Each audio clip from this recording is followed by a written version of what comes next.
Anqola pul vahidi. Anqola Cənubi Afrikada yerləşən bir ölkədir. Paytaxtı Luanda şəhəridir. Afrikanın ən iri və ən inkişaf etməkdə olan ölkələrindən biridir. Anqolanın ərazisi 1.247.000 kvadrat kilometrdir.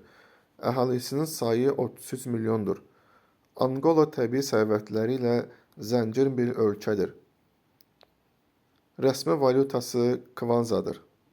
1977-ci ildən dövrəyə girən kvanza öz adını Kvanza çayından götürüb. Bir kvanza 100 sentimoya bərabərdir. Ən böyük pul əskinazı 5000 kvanzadır.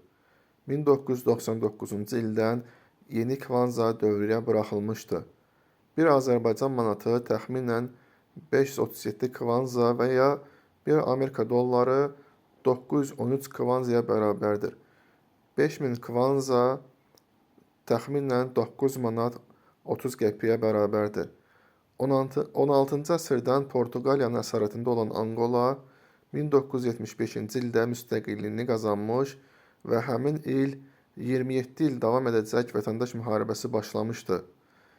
Kvanzadan öncə Anqolanın rəsmi valyutası escudo idi, hansını ki Portuqaliya idarə etdiyi koloniyalara tətbiq edirdi.